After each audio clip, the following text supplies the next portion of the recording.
honestly, I did not. I expected to have about 5 people in here, so I wanted to thank you for not attending Ray Auger's session. So I'm a little bit more nervous now because I see many more eyeballs than I thought I would. So I'm James Falkner. I'm Liferay's community manager. I also do work on various other things like the app for the events and other various initiatives in Liferay. So today we're going to talk about Omni-Present engagement. So here's a picture of a number of different interactions, people interacting with technology. Imagine in each of these pictures that you're the company behind that particular interaction. So, you've got somebody pushing a button to reorder toilet paper when they run out. They're checking in at the airport. They're driving their Tesla. They're visiting Disneyland in California and putting their wrist to the entry thing. What do they all have in common? Number one, they're all interacting with your business in some way. It's not just clicking on the website anymore.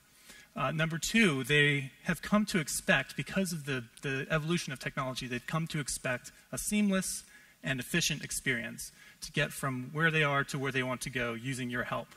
And the last and most important thing that they all have in common, none of them are running Liferay. So this tells you, right, we're moving beyond that typical portal aggregation website where you have access to HR and CRM and company data. We are at a point where we've got everyone in this room, or almost everyone, and those of you who do not, I respect that, but every one of you have a mobile device, or 2 or 3, or a tablet and a laptop. So people are interacting with your business and your technology in various ways.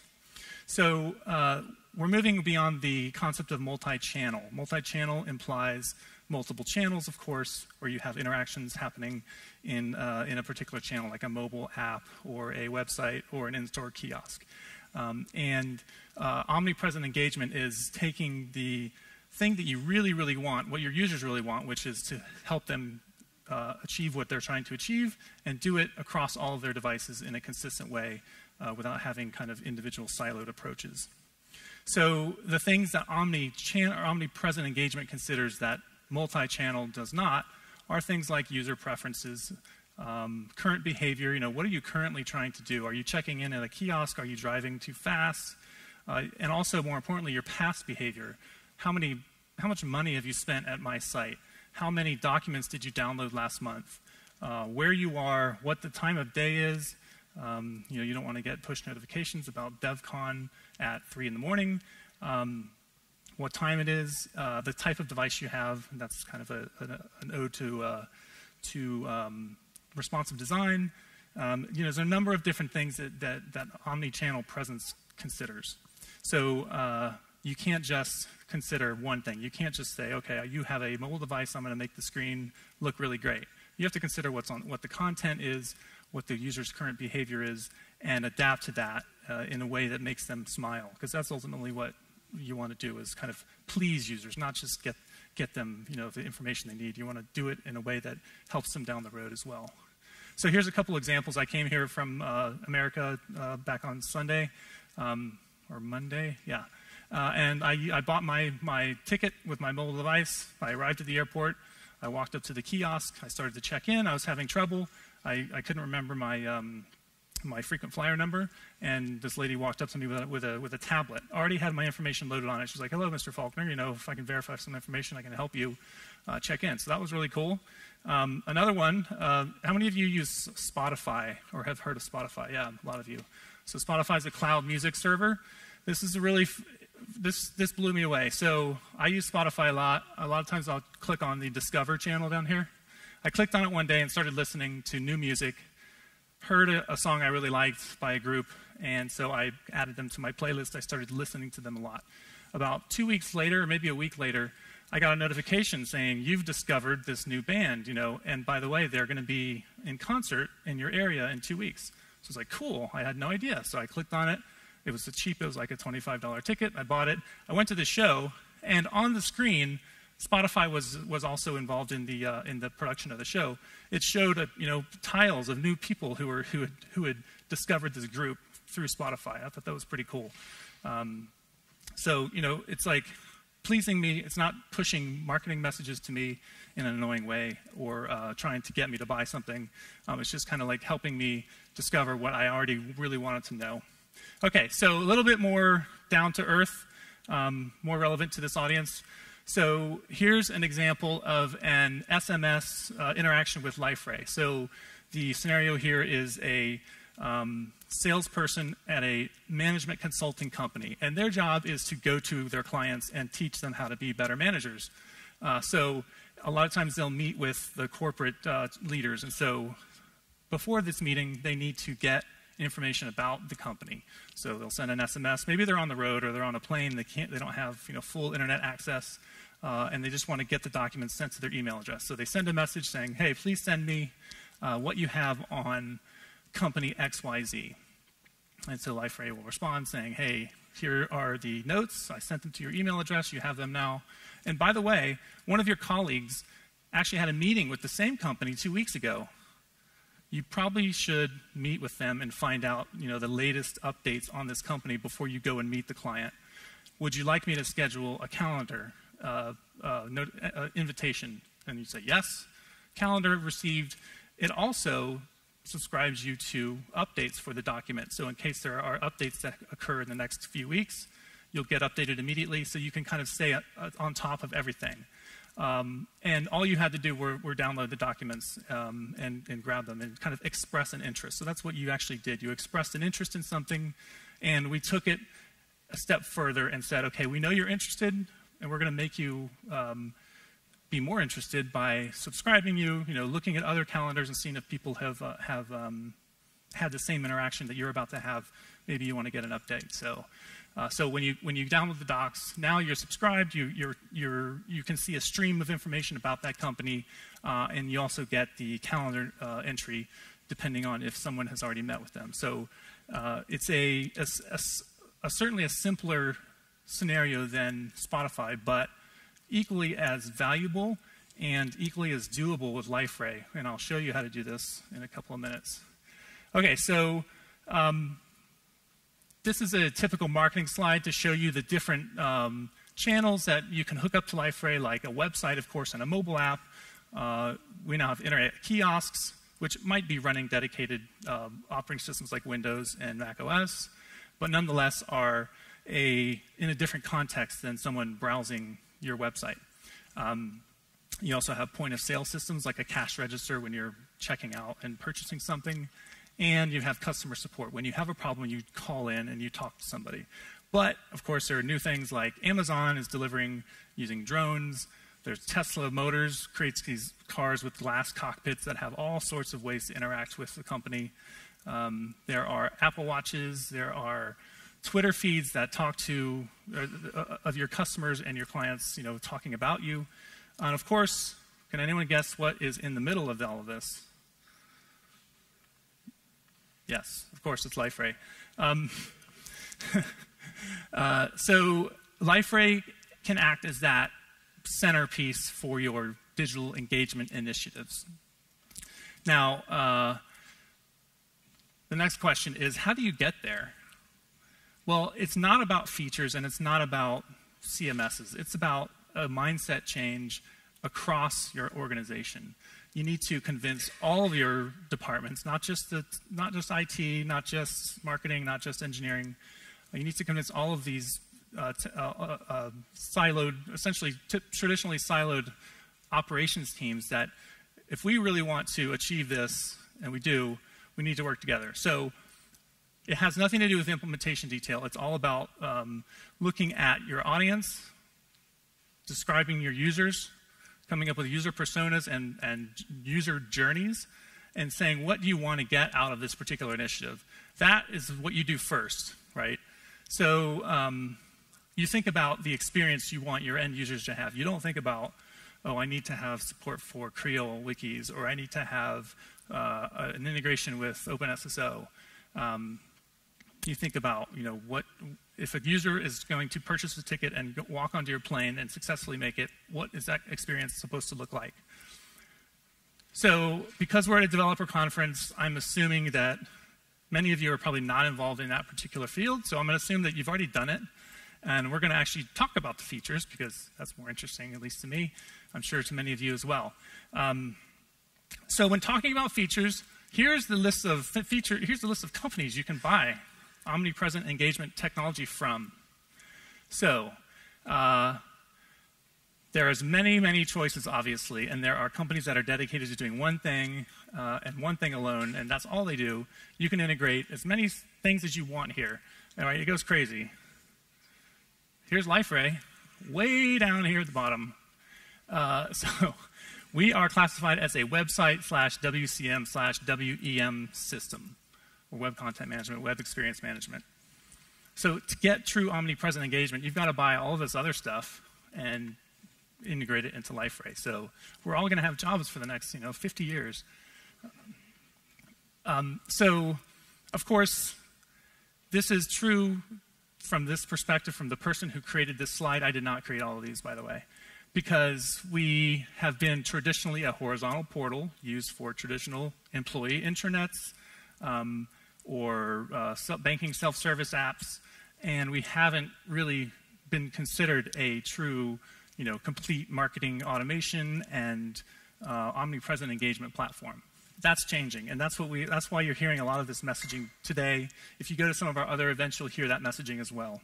So Liferay is a set of these bubbles represent the different areas, feature areas of Liferay. So we've got the content bubble pretty much down. We've got WCM. We've had it for a long time. It's a big, popular, and very useful feature. If you don't like our own WCM, you can integrate your own. So the content piece, the content creation and content management, content categorization, content publishing, content staging, all of that stuff is there. So that's great. So we're kind of moving and starting to add the other pieces you need for a true engagement platform, like interaction features like the mobile SDK or Liferay screens. You have different ways to talk to Liferay through JSON web services and lots of these other features that allow you to interact with Liferay. And now we're starting to rotate up to the context area. This is where we take into account who you are and what you've done in the past and what we think you want to do in the future. So we have features now like with audience targeting, with a lot of really cool features in there coming. We have workflow to allow you to enforce business rules on the context. And then we have management tools like Liferay Connected Services and, of course, our suite of developer tools. So we're starting to add these other features that kind of round out that offering and bring Liferay into that natural evolution that most portals could go. Not all of them are going there, but we see that's the natural evolution of a horizontal portal. It's more of a user experience platform, which is what this UXP means. It's not just about employee intranets anymore. Okay, so let's get into some more detail about how you would do this with Liferay, because you can go back to that slide with all those icons and buy all that stuff. Of course, you have to integrate it as well. But a lot of the features that you need, you can get. You already have in your back pocket with Liferay. So I'm going to show you how easy it is to realize these kind of like very forward-thinking concepts in Liferay. So, and there's really only 3 major areas that you need to consider when doing this with Liferay. Number 1, and probably the most important, the unified user profile. Number 2 is channel streams and adaptive content. So let's talk about user profiles first. So you all know what a profile is. You have a name, you have a screen name, you have a birthday. The concept of user profiles is becoming way more important nowadays because of the technology advances and because of the way that we use the world. This quote here, you can read it. It's actually by a company called Gigya, which happens to be a user identity management platform. Of course, they're going to say that it's becoming more important, but it really is. It's kind of obvious. Your company does not have a relationship with your phone. They have a relationship with you. So when you're not on your phone, they want to maintain that relationship across whatever channel that you happen to be using. So user identity is super important. If you want to extend the experience of a user to all of their devices, you need to know who they are. And you need to be able to identify them both in terms of their asserted attributes like name and preferences, but also their inferred attributes like how happy they are, or how much money they've spent with you, or how many times they've downloaded a document. So user profile management is becoming way more important.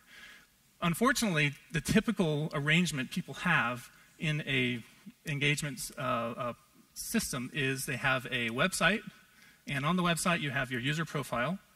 They have a mobile app, and you download the mobile app and run it. You have a different profile. You have a physical store, perhaps, in a retail scenario, where you walk up to a cash register and you swipe your credit card, and that's another profile. You have a customer support system when you call in, and that's maybe it's an outsourced customer support system. They have a completely different profile. And you maybe have a marketing system, marketing campaigns, and marketing operations that use things like HubSpot or Eloqua. They have yet another profile for you. So you've got all these user profiles for the same person. Of course, each profile makes sense in that one channel, but it's the same person across there. So when I try and log into an app and it fails, or say I call customer support and the automated system says, please enter your 16-digit credit card number and press the pound key, and I enter it, enter your birthday, enter your whatever last name. I get it. It doesn't understand. I say, talk to representative, and the first thing they say when they come on the line is, hello, sir, please give me your 16-digit credit card number. It's like, I already entered it. So you've got all these silos. So what you really want is something like this, where they're all connected. And what they're connected with at the bottom is a set of common services.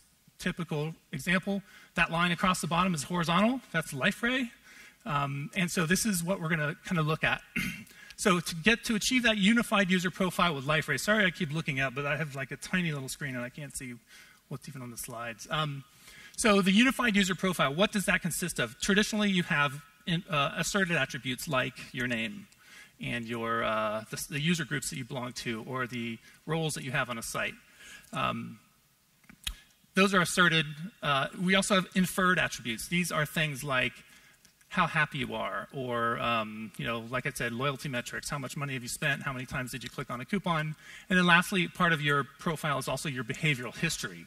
So what have you done in the past? What content have you created? What is the actual content in the content? Like, is it happy content? Is it sad content? So it just records what you've done in the past. So you can see them listed over here. This is a screenshot from Liferay 6.2, which I have changed quite a bit. I've added the 360-degree view. This is the area where you look at what the user has done besides their birthday and their last name. Okay, so here's two examples. So Sprouts.com is a Liferay website. It's a grocery store chain in the United States. And they have a preferences screen where you can say, I am gluten-free, I'm interested in organic, or I'm vegan, I'm interested in recipes or whatever. And they essentially use this information to send you PDFs of coupons for that week. So you can get half off of cantaloupe. And maybe if they have a coupon for meat, they won't send it to you if you don't eat meat. So this is your asserted preference. And then there are things like inferred preferences, and this is a really good example. This is Virgin America, I believe, an airline. Again, when you sign up and you tell them who you are, and you tell them maybe your social profile, your Twitter feed, or your Facebook page, or your Pinterest, or whatever you use, when you sit down at your seat, it shows you a seat map of other people on the plane and how closely you match them in terms of their likenesses, their interests. They actually go so far as to seat you next to people they think you'll be interested in if you don't choose a seat ahead of time. So it's like all of this inferred stuff about you they're using to not try and like sell you something, but try and make your life easier, make you meet your future spouse. So it's a very interesting application of this engagement data. Okay, so there's two ways to do this with Liferay. Number one is a custom user profile. And many of you who are developers in the audience will know what I'm talking about when I say expando. These are attributes that you can add to user profiles. It's very easy to do, and it's very easy to integrate with things downstream. So you basically, we'll take the example of sentiment, like how happy you are with the company that you represent, how happy your users are. So you'll essentially just add an attribute called sentiment, and then each user will have a value associated with their profile. So they have one called sentiment. If they're happy or if they're sad, you say set sentiment 0.2. This is a scale from 0 to 1. If they get happy again because you fixed the bug or you did whatever they wanted you to do, then you set it to 0.95. It's also super easy to get this information remotely through Liferay's built-in JSON web services, which you all know. You can get and set from other systems outside of Liferay. Super easy to do. So Expando and custom profiles are like really easy to do. Here's the problem though. Imagine you call in to the customer support line and you're very unhappy and they set your sentiment to 0.2. You call in the next day and you get a different representative and they fix the problem and now your sentiment is now 0.95. You had no idea anymore that that sentiment was sad when they talked to representative A. So there's no way you can correlate sadness with that other representative and fire them. So yeah, so it essentially forgets the history. So my proposal is the interaction stream, and this is what I'm going to show you in the demo in a moment, where it retains history, it's auditable, it's more expressive and powerful, but it's also still easy to integrate because it uses the Liferay's kind of built-in stuff. So interaction streams. So every time something happens, every time you download, every time you do an angry tweet, every time you check in at an airline, it records this information.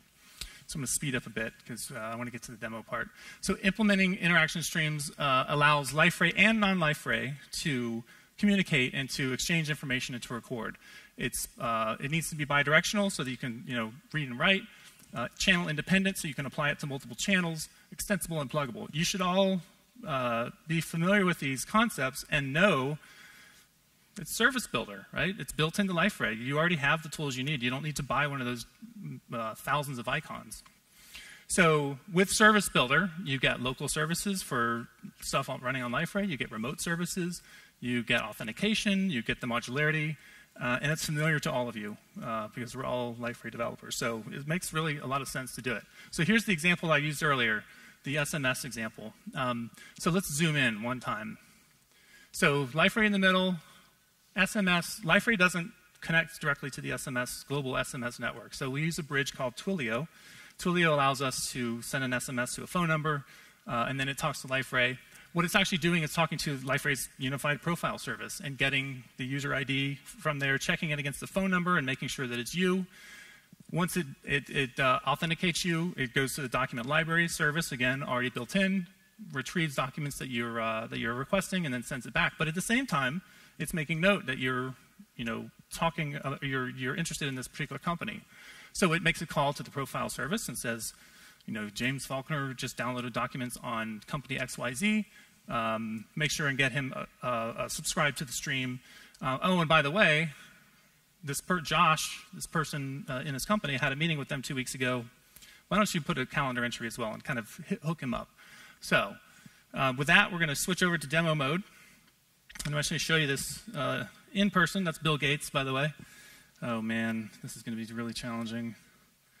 I'm going to have to turn mirroring on because that's not going to work. Oh, wait. Okay.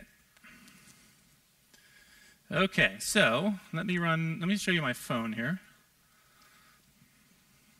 Oop, that's Liferay 7. Where is QuickTime Player? Hold on, I'm getting super annoying pop-ups. QuickTime, okay. Oh, I know why. Okay, ooh. Hi. So let me switch to my phone here briefly.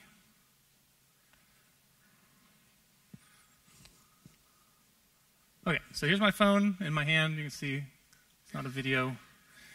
So we're going to send a message to, I'm the manager out on the road. We're going to send a message to, let's see. Send message to Liferay doc server, retrieve documents from company : Acme. Oh, boy. Okay, she didn't quite get it right. Oops. Okay, so let's see if this works. So this is actually sending an SMS. Yeah. Okay, so Twilio is free to use for a trial account, so that's why you see that stuff at the beginning. So 4 documents retrieved, previous 4. Send or filter. Okay, I'll send, and that's only 4. That's cool. So send. Okay, so sent the documents. If I go check my email, I should have an email, hopefully, if I have internet access. I do. So there's my documents from the document library. You can load it in. There's the overview and the financials. Okay, so cool. I have the documents on my email. And by the way, this person named Josh, they had a meeting with Acme, with the big shots, about 7 days ago. Do you want to get on his calendar? Absolutely. Okay, so I'm on his calendar, and if I go back to the server that I'm using, you'll see that on my Firefox, I actually have 2 windows open here. So one is Josh. This is Josh's account here. You can see he's got a notification saying, James just invited you to the meeting to update, to give him an update on this company before you leave. And at the same time, on the calendar itself, if I go to next week, you can see now I have a new calendar entry somewhere. Oh, that's why I'm not logged in, of course. NER. Uh-oh. Okay, so calendar entry here. Whoops, and I just made another one. So refresher meeting with that should be Josh, actually. So that might be a bug, but refresher meeting with Josh. He's got it here. Also, if Josh happens to add another account to the Acme sales data, so if I add an account here, or if I add I'll just drop a file in here. Tribe called Quest. Picture, maybe. Oh, it's probably not logged in. Yeah, so I have 4 minutes left. So if I was logged in, it would drop it, and then I would get a notification because I was automatically subscribed to the stream. So let's look at the code real quick to show you how easy this was. This took me about 2 days to write. Of course, some of it is hard-coded, but it's pretty much not that bad. So the first thing is the interaction stream. So let's look at that. Let's go to presentation mode. So the interaction stream is a service builder. Can you guys see that? I can make it bigger, actually. But not that way. There we go. Okay, so it's basically an interaction stream. Every entry has a channel, an associate, an action, a location, a details, and a rating, and they're all strings. So of course, if you really wanted to go crazy on performance, you might consider using something different. But they're all strings for this demo. The rating is a double. And then I have this a finder for finding all the interactions from a user. And that's it. Super simple. If I go to get out of this. Oops. Yeah, okay. So let me show you the actual code to the implementation of the stream here. Here, so this is the endpoint this is the Twilio endpoint. This is the thing that actually interacts with SMS, and that's also equally as simple. If I can enter presentation mode here. Okay, so let's look at this code just real quick. So it's basically a REST endpoint. It gets a message from Twilio telling you the phone number and the body, and you basically map that to the user's profile. So you look through the profiles on the site, and you look for a user with that phone number, a verified phone number, a mobile phone number, in fact. And when you find that user, you verify them. You then call this interaction server, or interaction service, or interaction stream, and record this SMS login. Right? Then you figure out the command. You parse it. You parse the content that I spoke to Siri. You figure out the command, whether they are trying to get documents, they're trying to get on a calendar. This is a proof of concept, so some of this is hard-coded, like it looks for yes. But you could create a syntax for doing all sorts of stuff. So you can essentially make a Siri for Liferay document management. And then the code for searching the documents is like really simple. It just uses Liferay's out-of-the-box search engine with some terms, and generates a zip file using out-of-the-box JDK APIs, and then looks through the calendar. Let me show you the calendar code real quick. I know we're going kind of fast because I only have a minute left, but Actually, if you want, I'll post this on my blog, and you guys can have at it. But there's no surprises in here. There's no like secret magic in here that I've invented. It's all standard stuff. So you can use that for unified user profiles and really get a lot of power out of it. Auditable, remotely available for both Liferay and non-Liferay. Okay, so let's switch back to the slide because I want to get to the last bit here. Okay, so did I miss it? Okay, so that's unit profiles and streams. So the last one is adaptive content. So to illustrate this, here's responsive content. This is the worst piece of garbage I've ever used in the feedback box, and now it's asking me to leave a website review. It's like, what? But it looks great on mobile. So it's responsive, but it's not adaptive. It doesn't adapt to the fact that you're unhappy. So adaptive content, you're actually using it today. On the website, we have the agenda. On the mobile app, we have content. You're getting push notifications from iBeacons, which are up here somewhere on top of that box over there. When you walk in and leave the room, it'll ask you to rate me, hopefully with a thumbs up or a 10. Also, there's a timer that you can't see, which is now telling me I'm out of time. It's responding to the fact that I'm standing on stage. Okay, so very easy to do adaptive content. It separates content from context with templates and structures. It adapts using audience targeting. It personalizes using these unified user profiles. Workflow and WCM can be used to enforce your business rules. Scoping can be done with tags and categories. All of the stuff that you see in all of the icons that these multi-million-dollar companies are dedicated to is already there in Liferay. So I was going to do another demo, but I'll skip the demo. So my summary here is they're a natural evolution of portals, and that's why you're hearing this messaging from Liferay, from our CEO, from the the business leaders of Liferay and throughout the industry. And Liferay, it's really easy to do. It gives you a huge head start. There's no reason for you to do tons and tons of money. Most of the money you should spend is on research. Lastly, if you want to know more, there's several more topics, technical topics on this area. Tomorrow, Juan Fernandez will be speaking on digital marketing, and then Julio and Eduardo are doing both a workshop and a talk on audience targeting, which is a very big part of this user experience management, user experience platform story that we have for you. So with that, I will end. Thank you very much for coming again, and we'll see you around. Enjoy DEVCON.